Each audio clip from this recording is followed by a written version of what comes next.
lo que importa es a los sujetos específicos.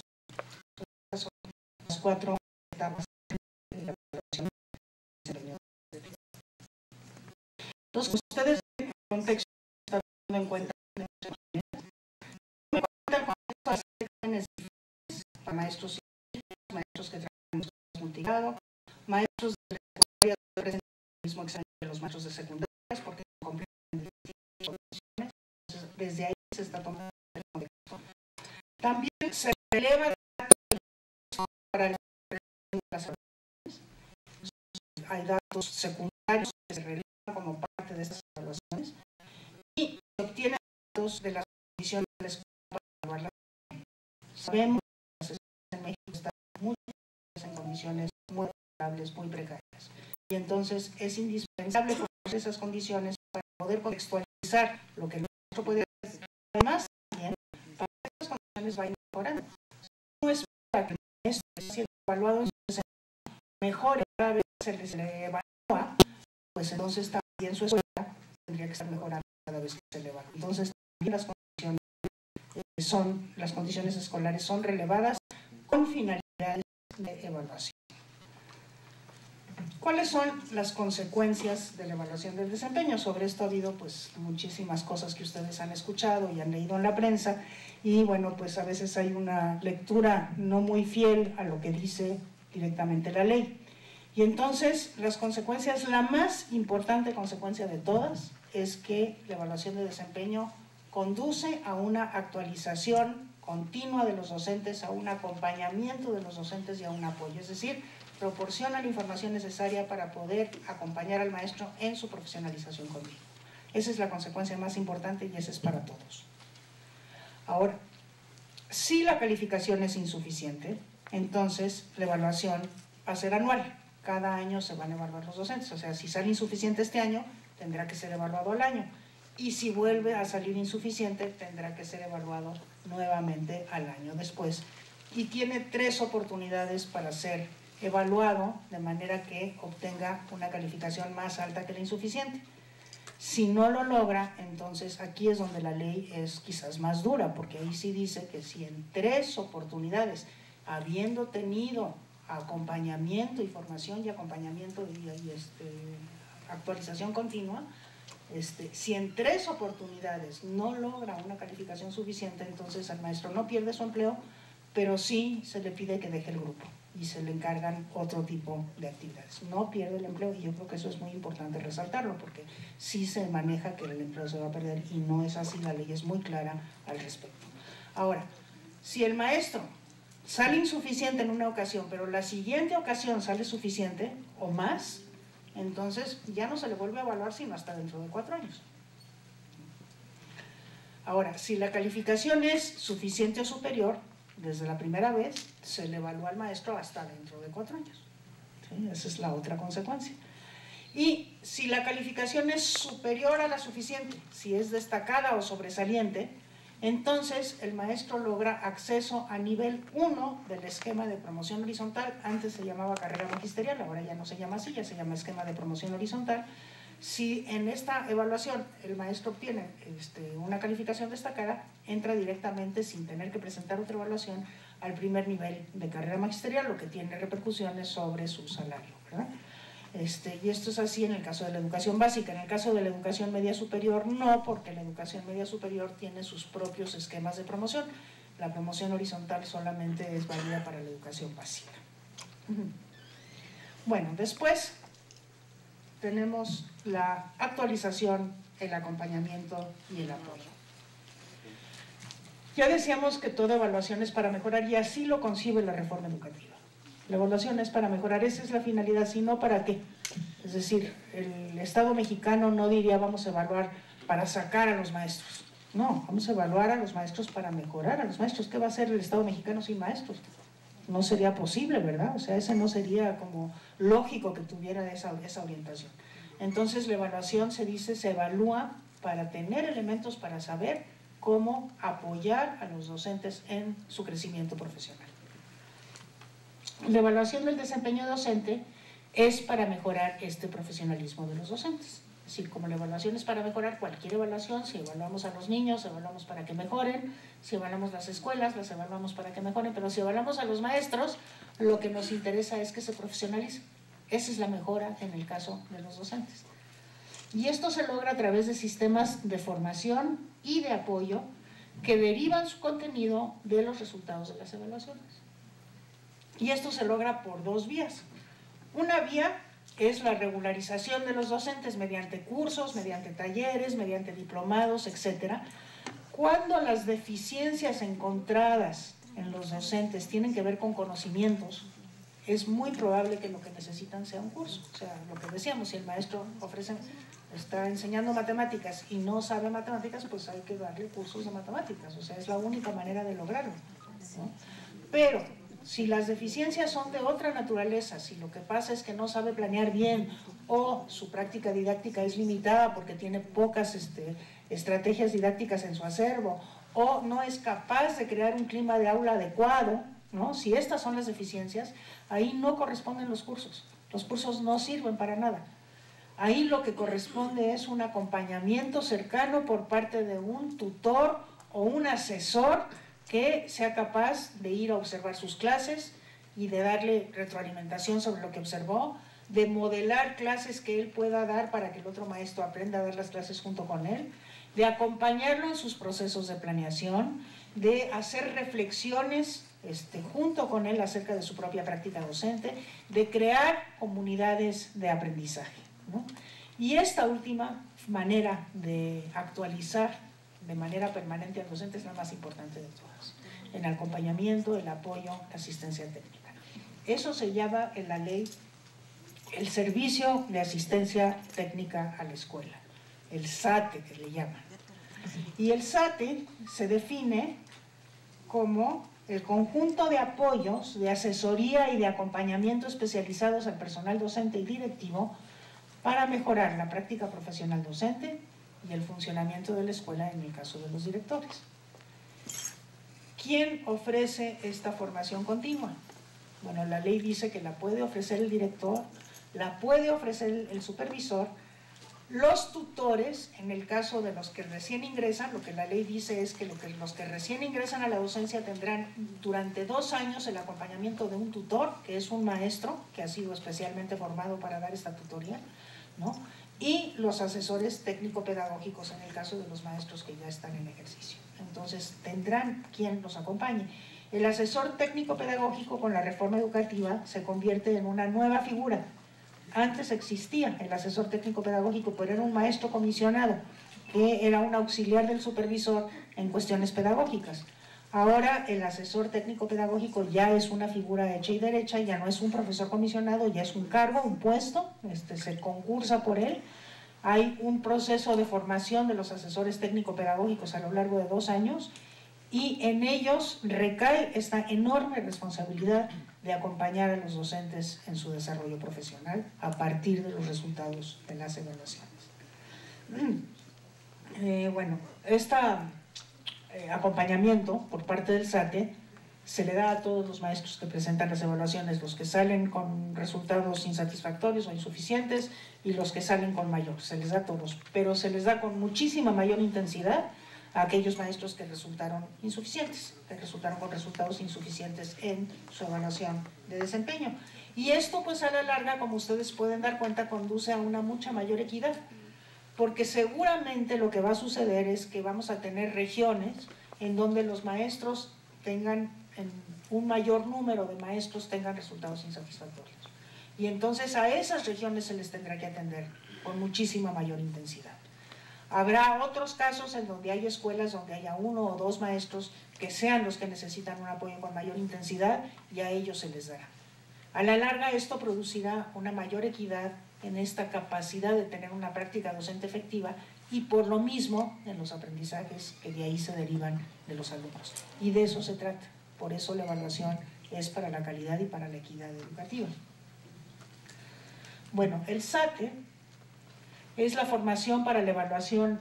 Bueno, el SATE lo que incluye, es una formación para que el maestro sea capaz de hacer una evaluación formativa interna y para el uso pedagógico de las evaluaciones externas. Es decir, al maestro se le acompaña para que pueda evaluar a sus alumnos y para que esa evaluación sirva para retroalimentar a sus alumnos y para retroalimentarlo a él, para que él sepa cuáles son las prácticas que tiene que modificar.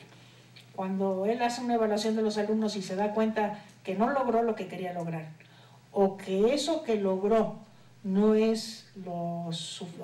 logró con todos, ¿no?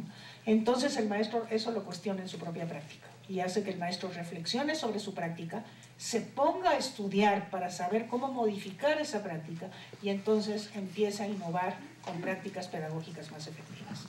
Entonces hay un propósito, digamos, del SATE, que es formarlos para que puedan hacer eso, puedan hacer una evaluación formativa y también para que puedan utilizar las evaluaciones externas de manera pedagógica. Las evaluaciones externas ahora se han aplicado a través de una prueba que se llama Planea, que ustedes también seguramente han escuchado hablar de ellas, y hay una específicamente que se llama Planea Diagnóstica, que es una prueba que se aplica a principios del año escolar, que la aplican los propios docentes, es una prueba que no se entrega ni se califica para fines de rendición de cuentas ni de diagnóstico del sistema educativo, sino es para que le sirva al maestro. Y entonces el maestro la aplica, la califica, la interpreta y la utiliza para poder mejorar el aprendizaje de los alumnos. En esa utilización entra el SATE. ¿Cómo te podemos ayudar para que sepas interpretar mejor estos resultados y utilizarlos mejor para que puedan aprender más tus alumnos? También el SATE debe de dar un acompañamiento al maestro en sus procesos de planeación. Ya les decía yo que la planeación es quizás lo más importante porque es el corazón de lo que va a ser la práctica docente después. Entonces hay que acompañar al maestro en esta planeación. Después incluye la observación en aula para atender problemas de la práctica docente. O sea, si el maestro es capaz de ir desarrollando las habilidades básicas de sus alumnos, las habilidades superiores de pensamiento de sus alumnos, su agencia, su protagonismo como alumno en el propio proceso de aprendizaje a través de ejercicios de investigación, de exploración, de experimentación, de observación, en donde el alumno sea protagonista de su propio aprendizaje, ¿no? Que sea capaz de crear este clima de aula propicio al aprendizaje del que ya había hablado, y de una manera muy importante que tenga una práctica inclusiva, es decir, que sí atienda diferenciadamente a sus alumnos de manera que los que no están aprendiendo tengan una atención especial de parte de ellos, que conozca a sus alumnos, que sepa cuáles son sus problemas y que pueda atenderlos en consecuencia. Y desde luego que también incluye la creación de comunidades de aprendizaje al interior de escuelas o entre escuelas, sobre todo cuando las escuelas son muy pequeñas, para que los maestros tengan un grupo de referencia con el cual hacer una reflexión sobre su propia práctica e intercambiar prácticas exitosas. Entonces, eso es la función del asesor o del tutor, quien sea que esté encargado del acompañamiento de los docentes. Un ejemplo, bueno, yo quería aquí, ya se me acabó el tiempo. Ya estamos sobre el tiempo. Bueno, yo quería presentarles un ejemplo de lo que debe atender el SATE, pero ya les dije muchísimas de estas cosas que el SATE debería estar atendiendo, que tiene que ver con la capacidad del docente de planear, la capacidad del docente de evaluar, la capacidad del docente de desarrollar en sus alumnos a través de su práctica didáctica habilidades básicas y habilidades superiores de pensamiento para lograr los objetivos curriculares, la capacidad del docente de crear este clima de aula adecuado, de comunicarse con los padres de familia de manera adecuada, también eso debe de acompañar el SATE, de trabajar para la escuela, etc. Y bueno, pues con esto yo termino y les agradezco muchísimo su atención.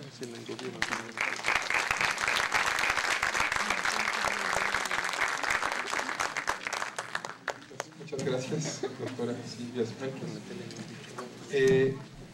A ver, vamos a comenzar con esta. Voy a leer esta pregunta. ¿Qué opinión tiene respecto a formar a los docentes para acreditar la evaluación? Sí, bueno, miren, en términos generales yo les diría que el docente debe de llegar a la evaluación con lo que trae, ¿verdad? Él trae ya su experiencia, trae su formación inicial, trae su manera de ser docente, y eso es lo que de alguna manera se debe evaluar. Eso que trae consigo, pues es toda una vida, ¿verdad? O sea, es toda una vida de formación y una vida de trabajo, y es como muy difícil que lo que no trae consigo cuando se presenta la evaluación se pueda lograr en un periodo de un curso, no sé, de 2 semanas o de 3 semanas o inclusive de un mes o más. Porque justo lo que está evaluando la evaluación, lo que está haciendo es dar cuenta de toda esa vida, ¿verdad? Entonces, yo digo que algo puede ayudar, sobre todo para cuestiones muy específicas, por ejemplo, todo lo que tiene que ver con, a lo mejor, un conocimiento más profundo del currículum, el conocimiento de las leyes que rigen, que sí, algo de eso viene en la evaluación. Entonces, pues a lo mejor para ese tipo de cosas sí sirve, para orientarlo en la bibliografía, para que pueda leer un poco. Pero lo que verdaderamente va a contar en esa evaluación es todo ese bagaje que ya trae consigo el docente, ¿no? Entonces, la verdad, yo considero que es poco útil estos cursos previos a la evaluación, porque no creo que aseguren la acreditación o el pase, el resultado satisfactorio como consecuencia. En ese mismo sentido, hacen una pregunta: para evaluar se debe formar antes al docente. En este caso, ¿qué actividades se realizan al respecto? Bueno, pues es un poco lo mismo, ¿verdad? O sea, sí, se debe de formar antes al docente, pero el docente ya está formado, ya viene con una formación previa, viene con un ejercicio profesional que supuestamente ha implicado una reflexión sobre la práctica que es formativa. El docente profesional pues tiene que seguirse formando, tiene que estar leyendo de manera continua artículos que tienen que ver, trabajos que tienen que ver con su práctica cotidiana, tiene que estar conversando con sus colegas sobre este tipo de cuestiones, y esa es la formación que realmente cuenta para la evaluación, no el haber tomado un curso previo para ello, ¿no? Aquí hay una pregunta sobre la validez. ¿Cómo se determina la validez del reporte que hace el director del cumplimiento de la normalidad mínima de los docentes? Bueno, lo que se le pide no se puede, o sea, la respuesta en corto es pues no se puede determinar la validez, pero lo que se le pide al director son cuestiones objetivas. O sea, al director se le pide que por favor reporte sobre las asistencias, sobre la puntualidad, sobre la asistencia a las reuniones de consejo técnico, y respecto de cada una de esas cosas debe de haber evidencias. No se le piden las evidencias, pero debe de haber evidencias. Entonces, uno esperaría que el director estuviera basándose en esas evidencias para poder responder el informe, ¿no? Hay algunos maestros que se preocupan mucho porque dicen, bueno, si yo no le caigo bien al director me va a calificar mal. Entonces, si me califica mal, pues eso no va a ser mi culpa, digamos, y yo no tengo manera de vigilar qué es lo que él está diciendo respecto de mí, ¿no? Ni tengo manera de defenderme en ese sentido. Y pueden tener razón, pero la verdad es que la normalidad mínima es absolutamente fundamental. Yo diría es el piso a partir del cual podemos hablar de calidad de la profesión docente. Si no está dado ese piso, entonces no se puede. Y como decía yo antes, no necesariamente podemos darlo, por supuesto, en todos los casos de los docentes en México. Y entonces, ¿quién más que el director puede informar? Ahora, ¿por qué tendríamos nosotros que tener sospechas de que el director va a mentir? Porque tendría que mentir en ese caso, ¿verdad? O sea, si el director está dispuesto a dar un informe verídico, la evaluación la hacen los evaluadores, no la hace el director nada más proporciona información, ¿no? O sea, no le conviene al director decir mentiras, porque las evidencias están ahí, en algún momento dado se puede recurrir a las evidencias, ¿no? Entonces al director no le conviene, no se le están pidiendo las evidencias porque sería muy difícil manejar eso, pero si hubiera dudas, en todo caso sí se podría ir a visitar las evidencias. Y en todo caso, pues esta es una primera experiencia, y entonces sí se tiene que evaluar cómo funciona esta primera experiencia en donde se le pide al director el informe de cumplimiento de responsabilidades profesionales sobre los docentes. Si en el análisis de estos resultados se viera que hay motivos de invalidez muy extendidos, digamos, en la cantidad de gente que responde, pues entonces se tendrá que tomar alguna determinación acerca de qué peso darle o si se toma o no se toma en cuenta ese elemento de evaluación. Pero por lo pronto, pues esto es lo que se ha decidido. Bueno, son demasiadas las preguntas, los temas son variados, bueno, me refiero si se relaciona a la evaluación, pero tiene ciertos matices. Entonces, bueno, de todos modos, le vamos a entregar todas estas preguntas. Aquí, de todas estas, elegí dos que pareciera retomar el espíritu de otras que otras notas que se han escrito. Una de ellas ¿cuáles son los factores de resistencia en los cuales el INEE, en conjunto con la SEP, deben enfocarse para mejorar la participación de los docentes en la evaluación? Bueno, yo creo que esa es una muy buena pregunta y me parece que la respuesta es múltiple, ¿verdad? O sea, porque creo que no hay un solo factor, sino que son muchos y que son de muy diversa naturaleza. Desde mi punto de vista, sí, hay una resistencia, y hay que reconocerlo. No es una resistencia en la mayoría de los docentes. Yo creo que la mayoría de los docentes está dispuesto a evaluarse, aunque todos tienen incertidumbre, hay cierto malestar por tenerse que presentar a la docencia, pero la resistencia no está en la mayoría.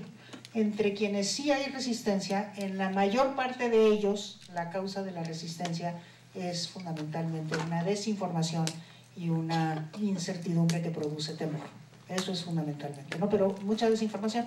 Entonces, ha habido desinformación. Yo creo que eso es una cosa que tenemos que reconocer. Esto que les decía yo, de los mitos que circulan en torno a la evaluación docente, por ejemplo, que la evaluación docente se va a basar en una sola prueba. Bueno, pues es un mito. Que la evaluación docente no está contextualizada, es otro mito, ¿no? Que la evaluación docente tiene como consecuencia el despido, entonces es un tercer mito. Son todos mitos que si uno lee la ley, pues inmediatamente se disipan. Todos esos mitos, ¿verdad? No son ciertos. Pero circulan en el ambiente por falta de información, esa es la verdad, ¿no? Entonces hay un problema de falta de información que permite que estos mitos circulen en el ambiente y que generan incertidumbre, temor y resistencia como consecuencia. Hay otro conjunto de resistencias que son las menos, pero que son muy ruidosas, ¿no? Que se derivan de que un proceso de esta naturaleza está afectando intereses que se habían creado cuando las reglas del juego eran otras. Es decir, cuando las plazas se compraban, se vendían, se le daban y había quienes se beneficiaban de este mercado de plazas. Entonces, en este momento, cuando ya el mercado de plazas ya no existe, ya está prohibido, ya hay otros canales totalmente diferentes, pues hay quienes sí se ven afectados y entonces estos generan una resistencia muy ruidosa